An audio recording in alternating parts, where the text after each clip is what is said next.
episode of SmackDown Live starts with AJ Styles, Daniel Bryan, and Shane O'Mac. And of course you know where this is going because AJ Styles is like, look, I want to be at WrestleMania, my rightful place, again. So, it's going to be settled tonight. One-on-one between AJ Styles and Luke Harper, and AJ basically takes issue to that.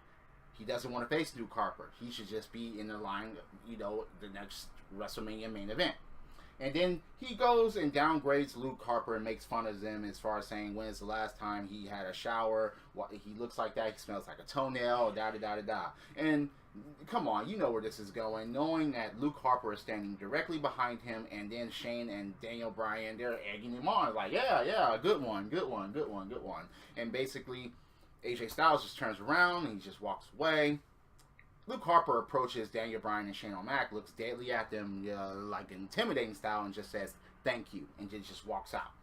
Okay, now, this is the meat of the show where a lot of people out there will give overwhelmingly praise to the next segment. Because people... Okay, look. Make no secret out there that I don't like The Miz. Because, again, he's not a threat. He hasn't given classic matches as far as single competition. He can't fucking wrestle. And he's not to be taken seriously in the main event scene. He has Miz TV, and he brings out John Cena. He cuts off John Cena's mic and says that he has 10 years of frustration. Okay. He basically says that it's Cena that's been holding him back. Cena manipulates everything because his word is law. His word is gospel in the WWE. The Miz said he works 10 times as hard as Cena. 10 times as talented as Cena. Works as hard? He says that he's not, has been the other guy after all these years. And basically he just ran down Cena as far as saying that everything that has happened to The Miz as far as not having opportunity is basically Cena's fault. Regardless of where they were both, during the times. And the main reason why this is ridiculous that The Miz is saying this is because, again, he hasn't proved it in the fucking ring where it counts. Either as a threat in the ring or as wrestling in the ring as far as delivering classic matches. The Miz has done none of that. And that is one of my major gripes with him. Again, it would all be put to rest if he would have done this a long time ago. If he would have put... Okay, look. Name any other heel that has been a coward or a chicken shit or whatever. Name any other person that has done that and say that they have not put on good or classic matches. Name one. You can't. Regardless of what chicken shit heels were they at any point in time, you can't say that they can't wrestle or they weren't actually a fucking threat. Those two things... The Miz is just not. He hasn't done, and he's just not. And that is my major gripe with him. But then, again, he goes as to say that he beat Cena at WrestleMania, which he did with help. And he said that Cena turned it into nothing because 2 weeks later, he defeated him. Him winning at WrestleMania was nothing in the first place because he couldn't do it by himself. And for those that give praise for The Miz beating Cena at WrestleMania, answer me this. So you're telling me that The Miz... Alright. Cena can beat HBK at WrestleMania, Triple H at Mania, but he couldn't beat The Miz at WrestleMania. Are you going to rank The Miz at the same level or better than HBK or Triple H? As a heel, or as a talent, or as a threat? If you do, comment below. I would like to hear that. I would like to read that. And to take that seriously, I would like to. But anyway, he goes on and calls Cena a hypocrite because of Cena running down The Rock years ago of how The Rock left to do Hollywood. And for Cena, he was always there and he was always... Okay. Yet, he calls Cena a hypocrite because when Cena got that call, Cena was off to Hollywood. Well, here's some news for you. Cena didn't fucking stay away. Even when he had his rap album, he didn't stay away. Cena was all over the place. He did act, and at the same time, again, he was still here. He did his wrestling album, his fucking rap album, and again, he was still there. He was constantly there. He wasn't gone for a certain period of amount of time, especially when he was fucking champion for all those months. So, Miz, what the fuck? That doesn't make any sense. Alright? He was in the ring and he was doing all this PR stuff too. And he was, he made a couple of movies. But he didn't stay away just because of Hollywood or anything like that. You idiot. That's just, that's stupid for you to say that because it's not true. And, yes, he's trying to get the crowd riled behind what he's saying as far as, yeah, Cena, you've done that. Yeah, you sold out. You sold out. So the crowd basically bought into that you sold out crap when Cena, again, has been there all this time. Why the fuck do you think we got tired of him? That argument makes no fucking sense if you're saying that Cena was gone, but we're tired of him being there. Fuck! That doesn't add up. Those two cancel each other out. Think about that. Please. That doesn't make any sense whatsoever. So, Miz saying that he's been there doing the media, but you haven't been doing the fucking wrestling, you fucking fucker. That's the problem here. You're not a good wrestler. You're not a fucking threat in the ring. Talking on the microphone, again, it shouldn't get you world titles. And it did in this case. I equate that to maybe if Bobby Heenan or Paul Heyman were to become a wrestler and they were threats, they were not threats, and they fucking get the championship. They can talk on the mic all they want, but they weren't threats in the ring. That's what I equate that as. And as far as saying he gets passable matches, so does Kofi Kingston. Is Kofi Kingston world championship material? No. You want to know why? Because he's not a fucking threat in the ring. You will not take him seriously as world champion. Okay? That's my main problem with The Miz. I don't give a fuck about him coming from the real world. I don't care.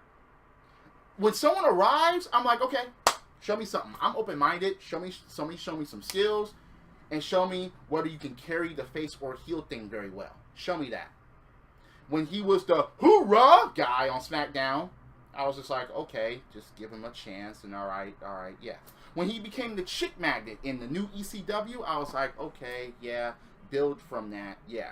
But then he started being with John Morrison. He basically took John Morrison's act, the whole slow motion intro, the whole dirt sheet and be jealous, that was all fucking Morrison, and the Miz was along for the ride. So again, that's when he started riding the fucking coattails in order to get to the fucking top. And Cena laid in that a little bit later on, which was kind of funny.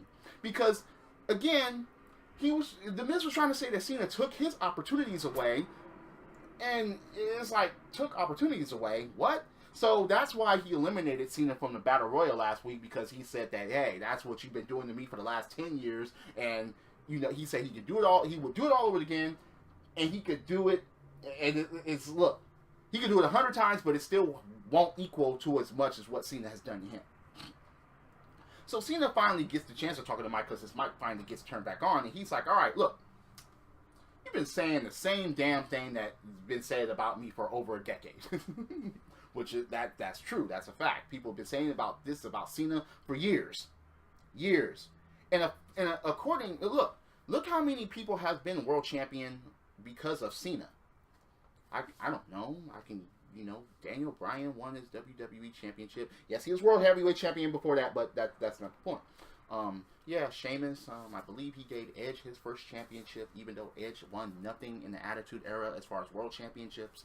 He barely even got title shots, and the list goes on and on, Randy Orton was World Heavyweight Champion, but he didn't win the WWE Championship or anything like that until John fucking Cena got it. CM Punk won a World Heavyweight Championship, but he didn't get the World WWE Championship until, he beat John Cena. I mean, John Cena has been holding down a lot of motherfucking people, even though he's giving motherfuckers their first fucking WWE Championship throughout the years. Anyway, He said that Cena was like, if he was pulling strings and stuff like that, he was like, would I be in a ring with you? No, I would be standing next to the Undertaker, which was basically a blow as saying how unimportant The Miz is.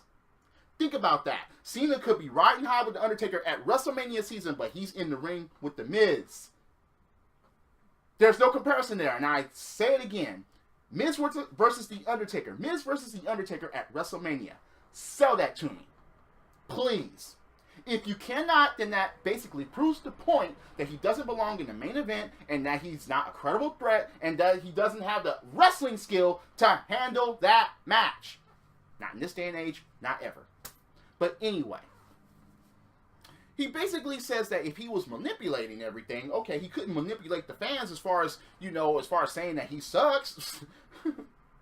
But then the funniest part is when he was like, look, you show up, you shorten your name is Mike and you shorten your last name to, Miz, and you basically bootleg The Rock's Electricity. Now that was funny because he did. Oh yeah.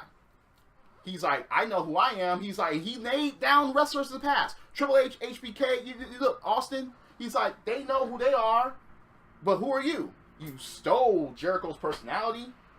You stole the figure four from Ric Flair. Stole Daniel Bryan's moves. And it's like, seriously? And then you stole everything that AJ Styles has been saying for the last 6 months. And he said the main thing that I had the gripes about. Yeah, they've been knocked down an equal amount of times, and they get built back up.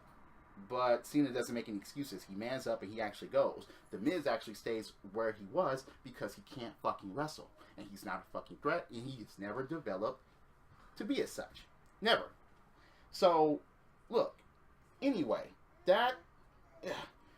so, he basically, Cena was like, alright, look. A little advice. If you press me again, you're not the Undertaker, but you'll be a dead man. And proceeds to walk away. But no. Maurice actually gets in his way. Well, not gets in his way. He actually turns around and actually runs him down. Once again, The Miz has somebody else doing all the fucking work for him. The Miz could have said, hey, wait, you don't go until I say you go, and then the brawl would have broke out. But no, he had his motherfucking bitch say it for some fucking reason. If you have to have that, you can't even fucking stand up for your own self when another motherfucker turns his back on you, you fucking pussy. So, it gets to the point where Maurice actually starts running down Cena, slaps him, Nikki Bella. Oh, God. Funniest thing is that Cena's like, you made the biggest mistake of your life. Nikki Bella, her music hits, she runs out, the Miz family runs. Wow. So, you're taking a big page out of your husband's playbook? Yeah, you're the best wrestler in your family, and now you're copying the Miz. Maurice, come on. So, Nikki Bella basically gets the mic and he's like, look, yeah, you mess with my man, I'm gonna break you, bitch. So, yes, this is leading up to that mixed tag garbage at WrestleMania. 2 out of 3 falls between Becky Lynch and Mickie James. Yes, Mickie James' position is to put everybody over, which is cool. 2 out of 3 falls, Becky gets 1, Mickie gets 1. Fucking Alexa tries to come out and distract, and to no avail. Yeah, it didn't work. Becky actually wins the freaking match. Which, okay, does this settle it between those two now, or no? Is Becky gonna challenge for the Women's Championship, or no? Who knows? So after that, Alexa and Natty have words. Natty, giving a hint that she got past Nikki Bella last week and that she's going to challenge for the Women's Championship of Smackdown. Is that going to happen? Thus far, Alexa doesn't have any opponents at WrestleMania. And there are barely any faces beside that we can take seriously. Becky Lynch. Who else? Nikki is basically clawed with Cena at this time. And Naomi's injured. So, again, who else is there at this point? A triple threat or something like that. But anyway. So, AJ Styles gets his interview and says that basically he's going to take his rightful place at WrestleMania after beating Luke Harper, which he actually does. But the funniest part about that was, during the match, which was a pretty, well-rounded match, Luke Harper actually gets pinned, but he had his foot on the ropes while he was getting pinned. So AJ Styles gets his hands raised in victory. Shane O'Mac comes out and he's like, no, his foot was on the rope. Clearly, this is for the who's going to face for the WWE Championship at WrestleMania. Restart this match and the match gets restarted, which is okay. All right, fine, I understand. AJ Styles actually wins the match, but actually before that, Shane O'Mac accidentally gets kicked by Luke Harper for being in the way because he starts to argue with AJ Styles. Yeah, a 450 from the ropes, and AJ Styles wins, and actually has words with Shane O'Mac as he leaves. James Ellsworth and Carmella interrupt John Cena and Nikki Bella right before they were going to speak of what happened on Jizz TV. And, oh God, you can't talk to my girlfriend. No, friend. No, you can't talk to my girl that's a friend. And basically, you know where this is going. A mixed tag for next week. Nikki and John Cena versus Carmella and James Ellsworth. Garbage. They called Cena and Nikki, fakes and phonies. And Ellsworth, he was like, yeah, everything about you was phony. Pointing at this area with Nikki Bella. Kind of funny, but still. Anyway, you have Dean Ambrose walks out to the ring, gonna have a match with Kurt Hawkins. He gets up in there, dirty deeds, Kurt Hawkins, joke. Funny. Dean Ambrose gets the microphone, and he's like, look, I've been pushed, and now it's time for me to push back, and he basically calls out Baron Corbin. He calls out Corbin. Corbin appears on the fucking big screen and is like, look, I'm not just going to come out there just because you say. Yeah, stir the pot a little. Here's a carrot.